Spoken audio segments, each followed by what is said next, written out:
प्यारे बच्चों, इस YouTube चैनल में आप सबका स्वागत है। आज का हमारा टॉपिक है गणित कार्यपुस्तिका कक्षा 7 अध्याय 12 बीजीय व्यंजक। प्यारे बच्चों, इससे पहली वीडियो में हमने इसी अध्याय के 1 से 10 तक प्रश्न कराए थे और आज हम इस वीडियो में 11वें प्रश्न से शुरू करते हैं। तो इसमें 11वां प्रश्न है,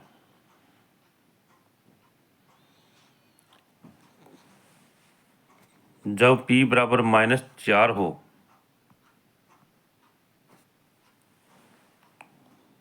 तो निम्न व्यंजकों के मान ज्ञात करो। इसमें यहाँ पर 5p - 4 दिया हुआ है और p का मान -4 हमने रखना है। तो p का मान यहाँ पर रखेंगे तो 5 को -4 से गुणा करते हैं तो -4 आ जाता है और -4 ये यहाँ पर ये दोनों आपस में मिल करके -4 हो जाते हैं। अब यहाँ पर है 5 p की 2 है, 5 गुणा -4 की शक्ति 2 प्लस 5 गुणा -4 -3 के, तो 4 को 4 से गुणा करते हैं 16 हो जाता है, 16 को 5 से गुणा करते हैं 80 हो जाता है। तो यहाँ पर 80 -20 -3, तो ये घटा करके 57 आ जाता है। अब इसी तरह से आगे है p की 3 प्लस 2p की 2 प्लस p -2। तो यहाँ पर p का मान -4 रखते हैं तो 4 को -4 को 3 बार हम मल्टीप्लाई करते हैं तो -64 आता है। फिर 2p की 2 -4 को -4 से गुणा करते हैं प्लस 16 आ जाता है, 16 दूनी 32, फिर -4 आ जाता है p का मान और -2। अब इस तरह से प्यारे बच्चों इनको सरल करके हम -38 हमें प्राप्त होता है।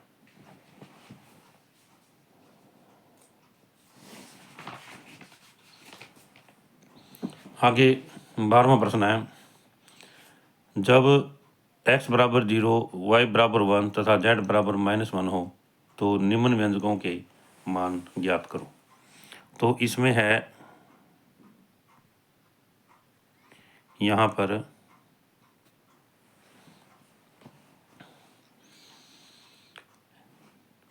x बराबर 0, y बराबर 1 और z बराबर -1।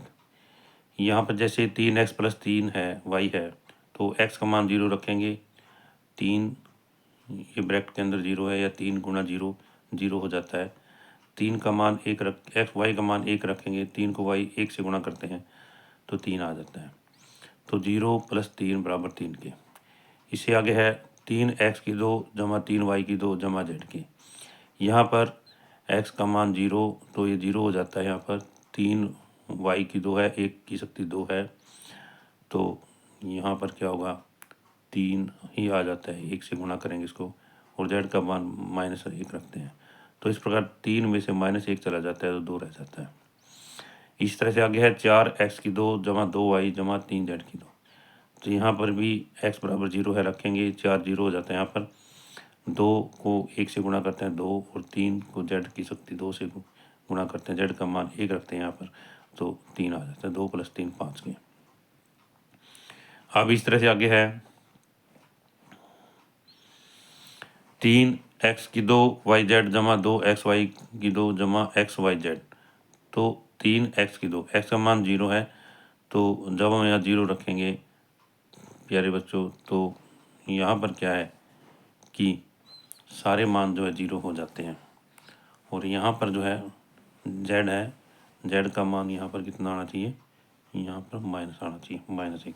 यहाँ इसके आगे -1 लगा देते हैं। आगे 2 को 2 x का मान 0 y का मान 1। तो इस तरह से सारे इन सभी के अंदर जो है हम देखते हैं कि x पाया जाता है और x का मान जब यहाँ पर 0 रखते हैं तो सभी क्या हो गए 0 हो गए। आगे 5वां पार्ट है, ये भी इसी तरह से प्यारे बच्चों और 6ठा पार्ट। इसके बाद में आगे निम्न पैटर्न को समझते हुए सारणी भरो जबकि आकृतियां समबाहु हैं। समबाहु का अर्थ है प्यारे बच्चों जिसकी आकृति की सभी भुजाएं बराबर हों। अब जैसे यहाँ पर ये त्रिभुज दिखाया गया है, त्रिभुज के अंदर इसके अंदर 3 भुजाएं हैं, तो ये सभी भुजाएं आपस में बराबर हैं, तो इसका परिमाप किसके बराबर होगा? 3 गुणा भुजा के। और भुजा जो इसमें कितनी है? 3 है। अब इस तरह से वर्ग है, वर्ग का परिमाप क्या होगा? 4 गुणा भुजा के, और भुजा कितनी है इसमें? 4 है। इसके बाद में पंचभुज, इसकी 5 भुजाएं होती हैं, तो परिमाप क्या होगा? 5 गुणा भुजा के और 5 एल के। इस तरह से आगे क्या है? ये षटभुज है, इसकी 6 भुजाएं हैं प्यारे बच्चों, 6 की 6 आपस में बराबर हैं, ये समषटभुज है। तो सभी आकृतियाँ इसमें सभी की भुजाएं बराबर हैं, समषटभुज है। तो इस तरह से 6 गुणा भुजा बराबर 6 एल के। इसके बाद में सप्तभुज है, ये समसप्तभुज है, इसकी सभी भुजाएं बराबर हैं, 7 गुणा भुजा के बराबर है 7 एल के। इस तरह से हम सभी आकृतियों की भुजाएं लिख करके या परिमाप लिख करके इस सारणी को पूरा कर लेते हैं। इससे आगे है, सारणी को देखकर क्या तुम कोई नियम बता सकते हो? बताओ। किसी समबहुभुज का परिमाप उसकी भुजाओं की लंबाई के योग के बराबर होता है। कोई भी समबहुभुज है, उसका परिमाप क्या होगा? जो उसकी भुजाएं हैं, उनकी संख्या है, उनकी लंबाई के योग के बराबर होगा। त्रिभुज के एक बिंदु से कितने विकर्ण खींचे जा सकते हैं? आगे इसमें ये संजू कहता है, फिर आगे कहता है, बबलू कहता है, एक भी नहीं, क्योंकि 2 सम्मुख शीर्षों को मिलाने वाली रेखा विकर्ण कहलाती है। अरे वो त्रिभुज भी एक सम्मुख शीर्ष नहीं होता है। इससे आगे है, नीचे दी गई सारणी में खाली स्थान भरो। तो यहाँ पर ये सारणी दी गई है और यहाँ हमने खाली स्थान जो है भरने हैं।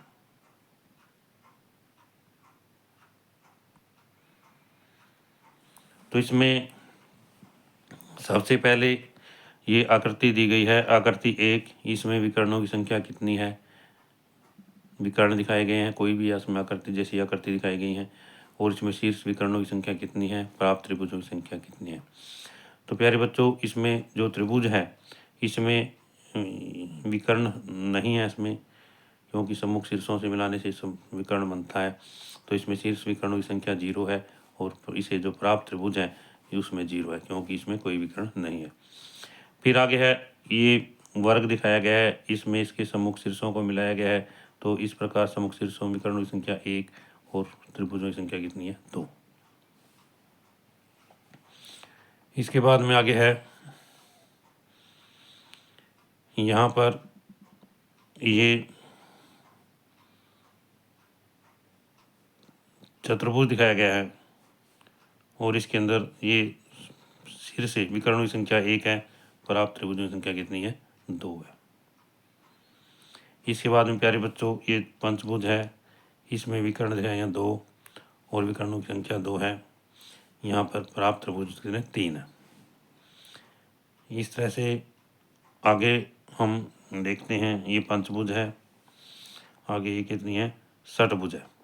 षटभुज में विकर्णों की संख्या 3 है, 3 त्रिभुज प्राप्त होते हैं, और प्राप्त त्रिभुज की संख्या कितनी है? 4 है। इससे आगे है,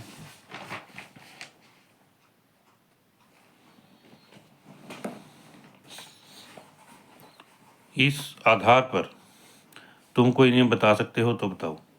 नियम नीचे लिखा हुआ है, n भुजा वाले किसी बहुभुज के एक शीर्ष से n-3 विकर्ण खींच सकते हैं, और त्रिभुजों की संख्या विकर्णों से अधिक होती है।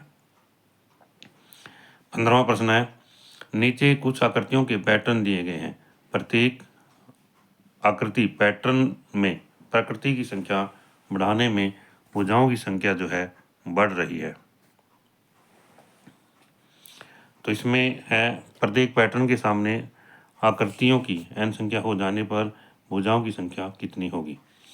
उनके लिए बीजीय व्यंजक लिखा है, जांच करो वह बताओ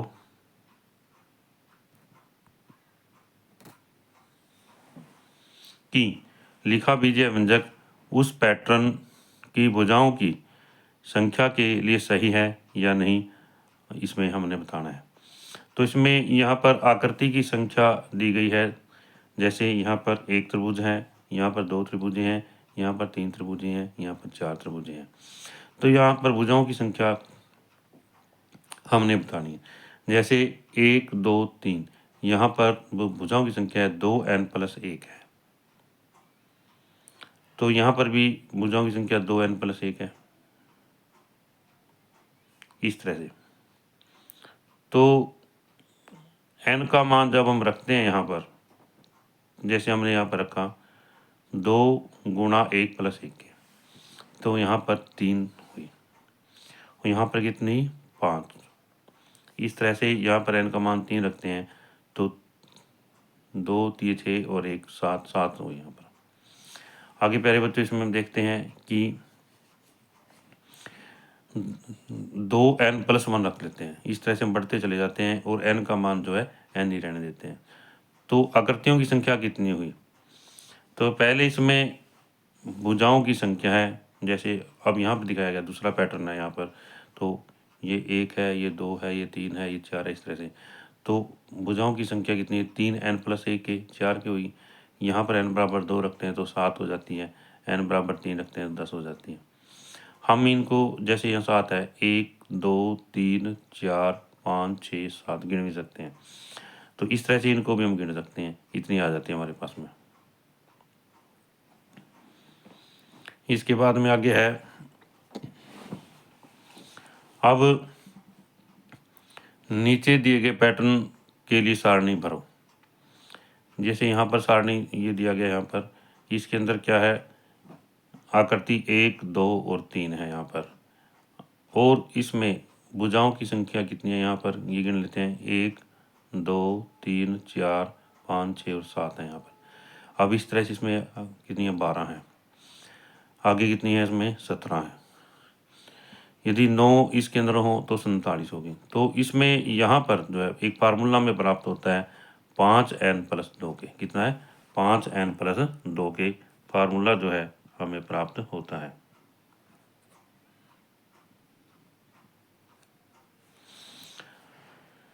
आगे है 16वां प्रश्न है, अंग्रेजी वर्णमाला के अक्षरों को देखो और बताओ। ऐसे अक्षर जिनमें एक ही भुजा उभयनिष्ठ न हो तो वो कौन से हैं प्यारे बच्चों? CLOSTUV। प्यारे बच्चों इनके अंदर कोई भी एक भुजा जो है आपस में कॉमन नहीं है। दूसरा भाग, ऐसे अक्षर जिनमें एक भुजा उभयनिष्ठ हो, E H N और Z, इनमें एक भुजा उभयनिष्ठ है। ऐसे अक्षर जिनमें दो भुजा उभयनिष्ठ हों, ऐसा अक्षर प्यारे बच्चों कोई नहीं है अंग्रेजी वर्णमाला के अंदर। प्यारे बच्चों यदि यह वीडियो आपको अच्छी लगे तो आप इस वीडियो को लाइक ज़रूर करना, और जो बच्चे इस चैनल पर नए हैं वो इस चैनल को सब्सक्राइब ज़रूर करना, ताकि आपको कार्य पुस्तिका कक्षा 6 से कक्षा 8 तक, साइंस फुल चैप्टर नोट्स कक्षा 6 से कक्षा 10 तक व गणित की वीडियो मिलती रहे।